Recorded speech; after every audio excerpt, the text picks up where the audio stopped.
Los números primos son aquellos que solamente pueden dividirse por uno y por ellos mismos. Estamos ante unos números que siempre han despertado mucha fascinación. Podríamos encontrar sus orígenes hace 20.000 años, aunque en la antigua Grecia, gracias a figuras como Eratóstenes o Euclides, comenzaron a entenderse algunos de sus mecanismos.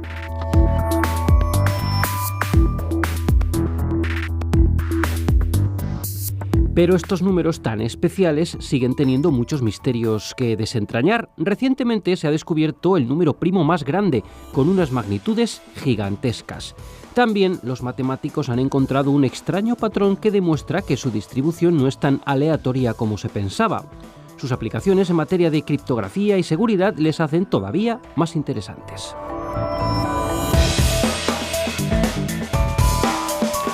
Hoy hablamos de números primos con uno de nuestros profesores, al que enseguida nos presenta nuestra compañera Isabel Baeza.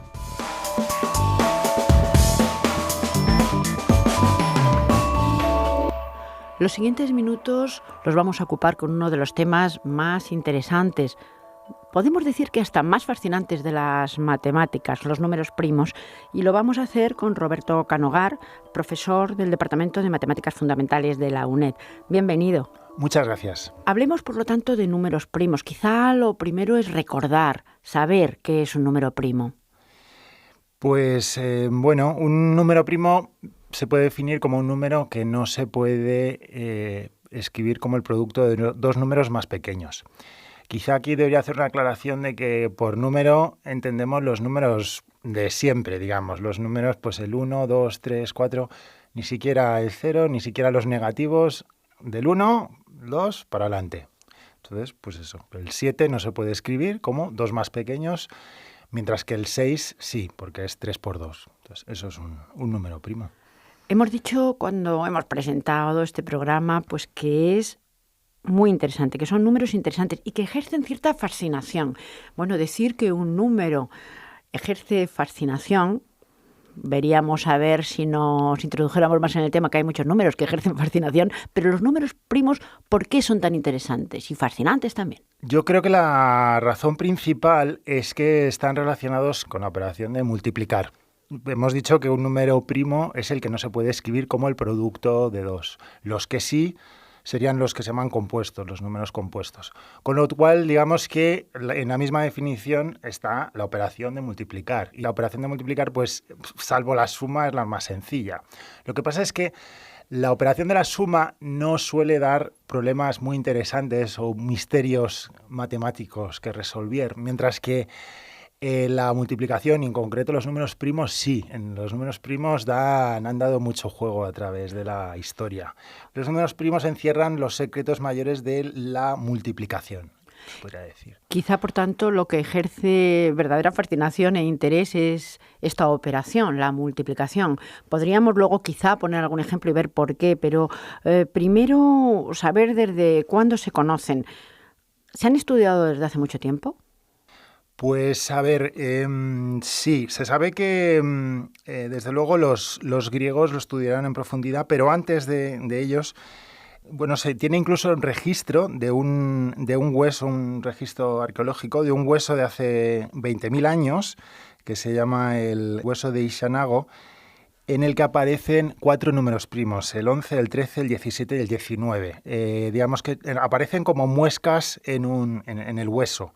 Como 11 muescas, después 13 muescas, 17 y 19 muescas. Eso, bueno, podría ser que algún conocimiento de números primos tuviesen o no, ¿no? Pero... Por lo tanto, parece que estos números, 11, 13, 17 y 19, serían los primeros y antiquísimos. Sí. Desde la antigüedad, entonces, se conocen los números primos. Por supuesto, en el mundo griego ya se conocían más todavía. Sí. Los egipcios incluso ya tenían algún conocimiento, pero desde luego los griegos fueron los que descubrieron ya cosas muy, muy interesantes sobre ellos. Quizá el primero es Eratóstenes. Eratóstenes que vivió del 276 al 194 a.C., o sea que vivió mucho, 82 años. Y Eratóstenes es conocido también, era un bibliotecario de la Gran Biblioteca de Alejandría. Y, entre otras cosas, además de esto de los números primos, calculó el radio de la Tierra con bastante precisión. Sorprendente porque en esa época muy poca gente pensaba que la Tierra era esférica, se pensaba que era plana. Y él mirando cómo era la longitud de la longitud de la sombra de palos en diferentes partes de la Tierra, en Asuán y en Alejandría, pues calculó con bastante precisión el radio de la Tierra. Pero para los números primos, en el tema de los números primos, él inventó lo que se llama la criba de Eratóstenes. Y es como el primer método que se tiene para obtener números primos. ¿Cómo funciona? Es una criba, pues es eso que pues utilizan en el oeste, ¿no? Para encontrar oro en los ríos, ¿no? Entonces, pues coges arena, vas moviéndolo y se quedan las pepitas de oro, ¿no? Que son un poco más grandes que la arena, que es muy fina. Entonces, este proceso funciona algo de forma parecida. Primero se escriben todos los números, todos, o sea, 1, 2, 3, 4, primos y no primos, todos seguidos. El primer número primo es el 2. El 1 no se considera número primo, así por más o menos, a veces en la historia decían que sí, otras veces que no. Ahora más o menos todo el mundo acepta que no es un número primo. Así que se escribe el 2, es un número primo, se hace un círculo y entonces todos los números múltiplos de 2, es decir, los pares, se tachan, se criban. Esos son los que van al río. El siguiente que no se ha tachado sería el 3. Entonces se hace un círculo, es un número primo, y todos los múltiplos de 3, es decir, el 6, el 9, el 12, tal, se tachan y esos ya no son números primos, se van al río, fuera. El siguiente sería el 5. Y así se van tachando, se van eliminando y las pepitas de oro son lo que va quedando, que son los números primos.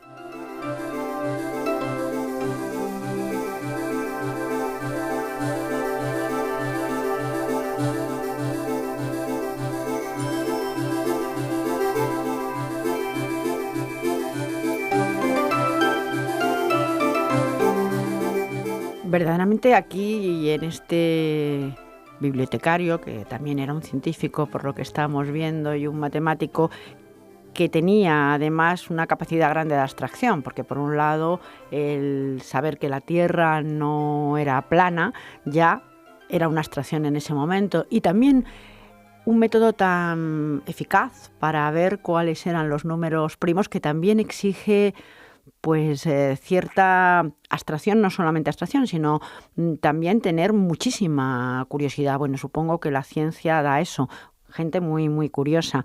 Hablamos de números primos y estamos viendo cómo poco a poco se van conociendo, pero ¿cuál es el número primo más grande que se conoce ahora mismo? Bueno, el número primo más grande actualmente, el récord se descubrió en enero de este año. Y es un número muy grande. Concretamente, lo voy a decir, es 2 elevado a 74.207.281 menos 1. Esto, para hacernos una idea, es un número de 22 millones de cifras, más o menos. Hay un vídeo en YouTube donde, si se escribe, es fácil de encontrar, donde han imprimido este número. Y se ve, pues empiezan a mostrar y más o menos pues no dicen cuántas páginas tiene, pero es como, yo diría, un tocho, unas 1000 páginas escritas a dos caras con una letra muy pequeña llena de números. Pues así de grande es este número, para que nos hagamos una idea, es gigantesco. El lograr encontrar este número, desde luego, no se puede hacer con una criba, como hablábamos antes. No. Tiene que ser muy complicado, ha tenido que serlo, ¿no? Y además estamos diciendo que es un descubrimiento bastante reciente. Sí. Este número, como los más grandes que se han descubierto, se llama un número primo de Mersenne. Los números primos de Mersenne es 2 elevado a una potencia menos 1. Si es 2 elevado a una potencia, ese se puede dividir entre 2, pero 2 elevado a una potencia menos 1, para diferentes potencias, para unas pocas, no siempre, pero para unas pocas va dando primos.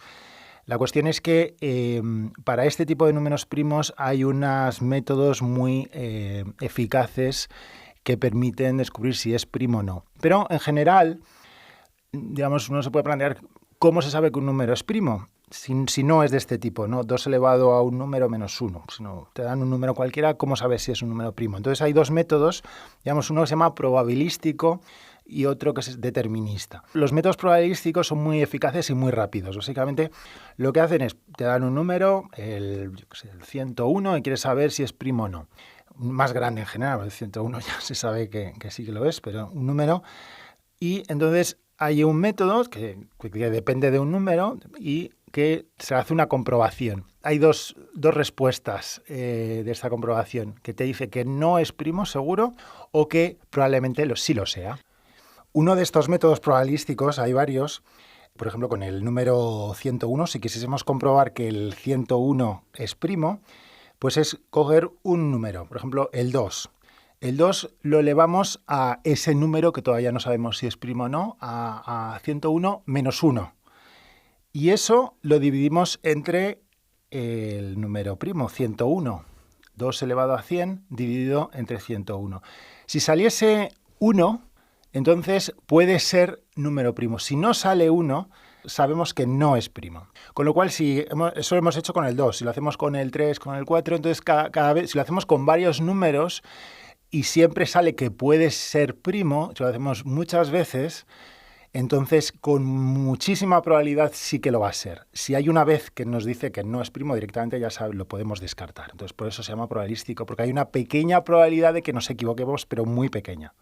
Pero hay, como os ha dicho, otros métodos. Sí, hay métodos deterministas y hay varios, y el último que se ha descubierto es del 2002, es muy reciente y que tarda más, pero es absolutamente fiable. O sea, te dice, no hay ninguna duda, te dice si es o no es. Y una de las cosas que se vio, digamos, que funciona en tiempo polinomial. Bueno, esto no voy a entrar en lo que quiere decir. Este algoritmo es polinomial, decide si es primo o no en tiempo polinomial. Pero básicamente, resumiendo, digamos que saber si un número es primo o no es relativamente rápido, es relativamente fácil de saber. Lo difícil es factorizar, es decir, que te dan un número que sabes que no es primo y escribirlo como productos de números más pequeños. Eso es muy, muy complicado.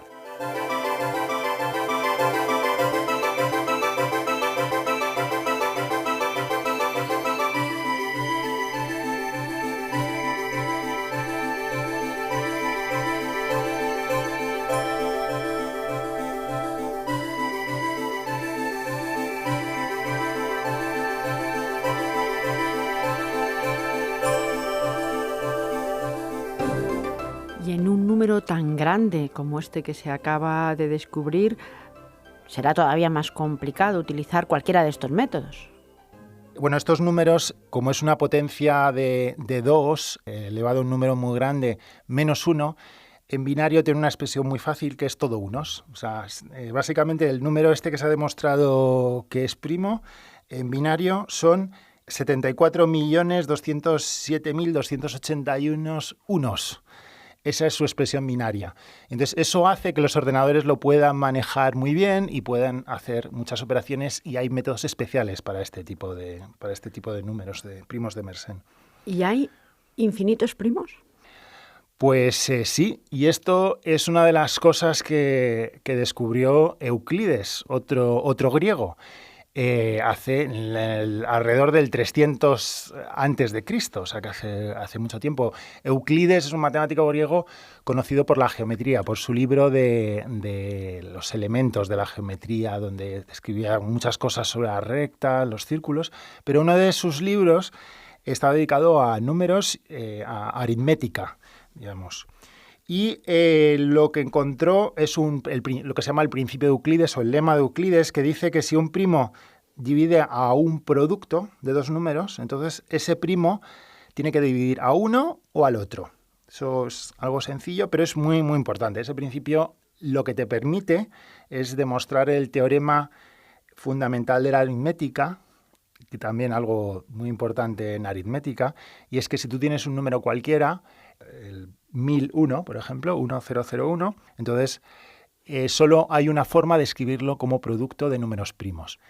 Se repiten algunos, pero por ejemplo el 1001 pues no se puede escribir como producto de dos números, por ejemplo, de dos números primos o de dos o más números primos distintos. O sea, por ejemplo, el 1001, pues podríamos pensar, ¿por qué no se escribe como 7 por 143? bueno, se escribe, o sea, 7 por 143 es 1001, pero es que además 11 por 91 también es 1001. Entonces dicen, uy, pues hay dos factorizaciones, o sea, 1001 lo puedes escribir de dos formas distintas. Aquí hay un pequeño truco porque el 143 se puede dividir, se puede, digamos, factorizar como 11 por 13 y en la otra que he dicho, 91, se puede escribir como 7 por 11. Total, que 1001 en realidad es el producto de 7 por 11 por 13, el producto de tres números primos, y siempre solo se puede esto hacer para cada número de una única forma. Y esto es muy importante en la aritmética, en el estudio de los números. Aunque acabamos de conocer este último número tan larguísimo que se ha conocido como primo, la realidad es que parece que siempre puede haber más y más primos. Exacto, y que hay infinitos, ¿no? Y Euclides lo demostró, ¿no? Con una demostración, hay algunos que dicen que es de las demostraciones más bonitas de las matemáticas, ¿no?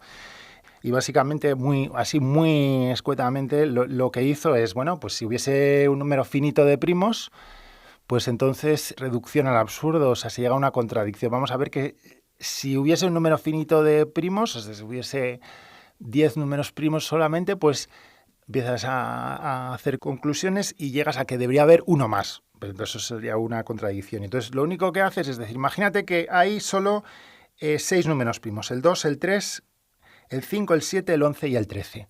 Bueno, pues si los multiplicas todos y le sumas 1, entonces te da un número que es el 30.031 y ese pues no se podría dividir, no sé, o sea, si lo divides entre 2 te queda resto 1, si lo divides entre 3 te queda resto 1, si lo divides entre 5 te queda resto 1, entre 7 también, entre 11 también y entre 13 también. Es decir, que debería ser un nuevo número primo, o sea que siempre tiene que haber más y más y más. Por lo tanto, en teoría ya Euclides nos dijo hace muchísimo tiempo que verdaderamente hay infinitos primos y siempre hay más y más. Y esto hace muchos siglos. Pero si lo entiendo bien, los números primos se van distanciando y cada vez hay menos. ¿Pero por qué? Hasta el 10 tenemos 4 números primos, ¿no? Menores que 10. Menores que 100 hay 25. O sea que hay uno de cada 4, ¿no? Hasta 1000 hay 168 primos. O sea que ya la proporción es que hay uno de cada 6 son primos. Hasta el 10.000 hay 1229. O sea que uno de cada 8 aproximadamente. De 100.000 hay 9.592, o sea que hay uno de cada 10, etcétera. Entonces cada vez hay menos. A medida que vamos cogiendo números más grandes, es más difícil encontrar uno. Están como más. Se podría pensar uno que están como más separados, ¿no? Que están como unos se van distanciando de otros.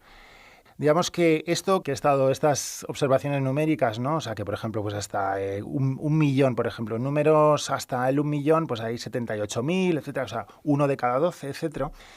Esto realmente hay una fórmula, se puede probar, se llama el teorema de los números primos, que se demostró a finales del 19, y dice que para números hasta 10 elevado a n, o sea, 10 elevado a 6, que sería 1 millón, ¿no? Hasta 10 elevado a 6, uno de cada n, o sea, en este caso hemos dicho de 1 millón, pues de 6 por 2,3, o sea, pues sale 12 y pico, eso van a ser primos. Es decir, que hay te dice con bastante precisión, con alguna precisión te dice cuántos primos hay, uno de cada cuántos son primos. Aplicando esta fórmula que se está comentando ahora. Exacto. Se puede también decir de otra forma, que es con lo que se llama el logaritmo neperiano, ¿no? Para el que lo sepa, pero la proporción, el número de primos hasta el número n, va a aparecer 1 de cada logaritmo neperiano de n. Esa va a ser la proporción. De cada logaritmo neperiano de n números, uno de ellos será primo. Y el resto no, serán compuestos.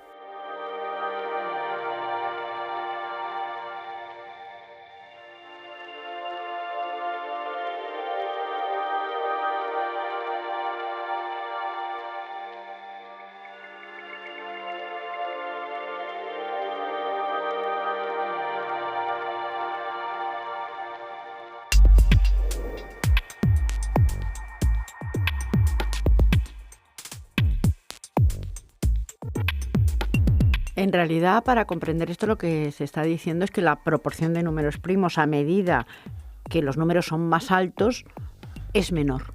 Es un sistema proporcional. Sí, exacto. O sea, como que hay menor densidad, ¿no?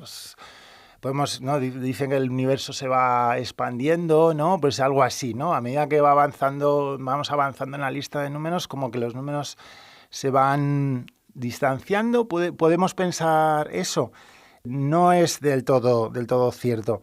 Sobre el teorema de los números primos que he dicho, hay un refinamiento. Esta fórmula que he dado, el logaritmo neperiano de n, no es tan precisa. Entonces hubo uno en el siglo XIX, un matemático Riemann, muy famoso, que lo refinó. Es decir, que es una fórmula algo más complicada. Lo que pasa es que solo funciona si es cierta una hipótesis, lo que se llama la hipótesis de Riemann, que su formulación es un poco complicada, pero da muchas pistas de cómo es la distribución de los primos.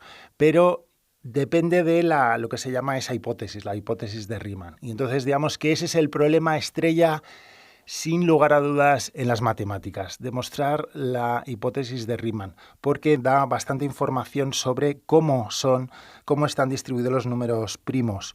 Quizá una cita, para que se entienda un poco lo que se juega, ¿no? Si se demuestra la hipótesis de Riemann, ¿no? Entonces, si es cierta la hipótesis de Riemann y la gente lleva 150 años intentando demostrarla, hay dos interpretaciones. Una, desde un punto de vista físico, la hipótesis de Riemann dice, grosso modo, que las irregularidades en la distribución de los números primos solo procede de ruido aleatorio. Es como si estuviesen distribuidos muy homogéneamente y después se hubiesen movido un poco aleatoriamente, unos hacia un lado, otros hacia otro.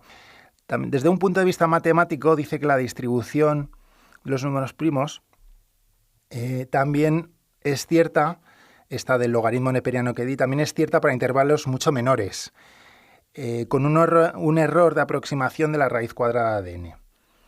Está más o menos ampliamente extendido en la comunidad científica que la hipótesis es cierta. Y una segunda cita, también que me parece interesante, de un especialista en números primos, es que dice, los números primos crecen como malas hierbas entre los números naturales y no parecen obedecer a ninguna otra ley que la del azar.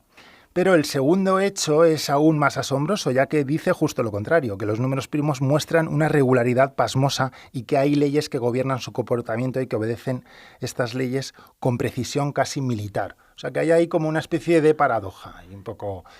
Más que una paradoja, en realidad iba a preguntar que si tienen más misterio los números primos, pero en su propia esencia está el misterio, porque si por un lado se nos dice que crecen de manera aleatoria, por otro lado que al revés, que tienen una norma muy clara y muy fija o que la deben tener, y por otro lado llevan 150 años intentando demostrar esta hipótesis de Riemann, que aunque se cree que es cierta, todavía no está demostrada, hay ya unos cuantos misterios para poder pensar y reflexionar en ellos. Sí, hay otros misterios, muy brevemente, voy a citarlo, por ejemplo, hemos dicho, a medida que vamos cogiendo números primos mayores se van alejando, pero eso no es del todo cierto porque a veces hay lo que se llaman números primos gemelos, es decir, que están seguidos, bueno, seguidos no, porque un número impar le sigue un número par y los números pares no pueden ser primos, pero están a distancia de 2, eso se llaman dos primos gemelos. El 3 y el 5 son primos gemelos,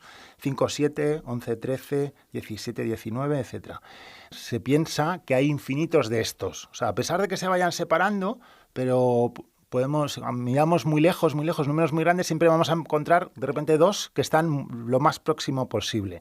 Eso no se sabe todavía y aunque se ha avanzado mucho, recientemente se ha avanzado bastante sobre este problema y quizá una solución a este problema no esté tan lejana. Otra conjetura, si hablamos de números primos, que no se puede olvidar de mencionar es la conjetura de Goldbach, que es del siglo XVIII, esta conjetura, tiene muchos años, y que dice que todo número par mayor que 2 se puede escribir como la suma de dos primos.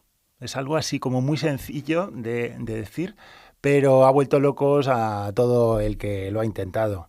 Y quizá como referencia hay un libro, recomendaría un libro que yo leí hace mucho y creo que es un buen libro para todas las edades, a mí me encantó, pero quizá para adolescente, tal. Yo lo recomiendo mucho, que se llama El tío Petrus y la conjetura de Goldbach. Es de un griego que se llama Apostolos Doxiadis, y es un libro muy bonito. Es un libro que habla sobre, pues eso, sobre la conjetura, no es nada técnico para nada, es como una novela, y habla sobre la obsesión a veces que tienen los números primos y las matemáticas en general.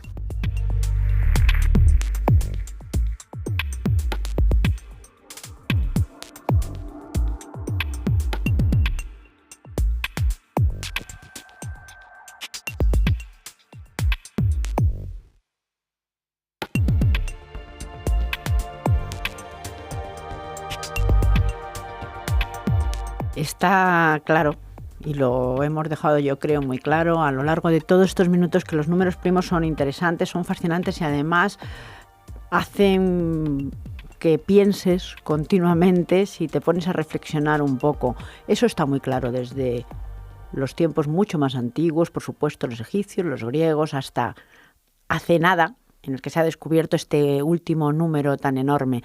Pero si pensamos, eso ya es una utilidad en sí misma, por supuesto, pero si nos reflexionamos y decimos, bueno, ¿y para qué son útiles los números primos? Sí. Hasta los años 70 realmente no había ninguna aplicación para ellos. Estudiaban pues porque era una pregunta del producto, de la operación del producto, algo muy natural, ¿no?, que estudiar. Y de hecho hay matemáticos de principios del siglo XX que se dedicaban a ello, como pues Hardy, Littlewood y otros, Ramanujan, matemáticos muy famosos, que decían que ellos lo hacían por la belleza que tenían estas preguntas. Por cierto, aquí debo también hacer otra recomendación sobre una película que hace muy pocos días acaba de estrenarse, que se llama El hombre que conocía el infinito. Y habla justo precisamente de esta gente que estoy comentando, gente que se dedicó a estudiar los números primos. Es una película, ¿no?, con muy buenos actores, Jeremy Irons, Neil Patel, el que representa al matemático indio. Y es una película muy buena. Yo la recomiendo ampliamente, sobre cómo trabajan los matemáticos. Pero bueno, en los años 70, de repente, así de la nada, se descubrió que era muy importante para la criptografía, es decir, para mandar mensajes de forma segura entre dos personas. Y claro, justo entonces también se empezaba a generalizar el uso de los ordenadores, y sobre todo era útil para mandarlos de forma digital, por internet, etc. Y entonces esto es súper importante. Y básicamente se basa en lo que he comentado antes, que si tú coges dos números primos, los multiplicas, eso es muy fácil, multiplicar dos números es muy fácil, muy rápido, pero si te dan el producto ya hecho, es muy difícil descomponerlos. Y entonces esto es un poco lo que ocurre en general cuando queremos hacer algo de seguridad. Un candado, por ejemplo. Un candado es muy fácil, si está abierto es muy fácil cerrarlo, pero si no tienes la llave es muy difícil abrirlo. O sea que tiene esta característica en general que es buena para la seguridad. Es decir, que es fácil multiplicar, factorizar, que es el proceso contrario, es muy difícil. Lo que está claro y lo que nos está diciendo el profesor Canogar es, por supuesto, para todos aquellos que estudien matemáticas o que estudien cualquier rama de la ingeniería o de la ciencia, conocer los números primos es fundamental. Para todos los que nos escuchen y a lo mejor no se hayan acercado nunca a las matemáticas, el profesor Canogar nos ha recomendado un libro accesible para todos y una película que, por cierto, yo he visto y es preciosa y es una historia totalmente real, que por ahí podemos empezar y desde luego pensar en una abstracción que luego se está viendo que tiene una utilidad, siempre es bello, sea en matemáticas o en cualquier otra disciplina. Muchísimas gracias, profesor Canogar. Encantado.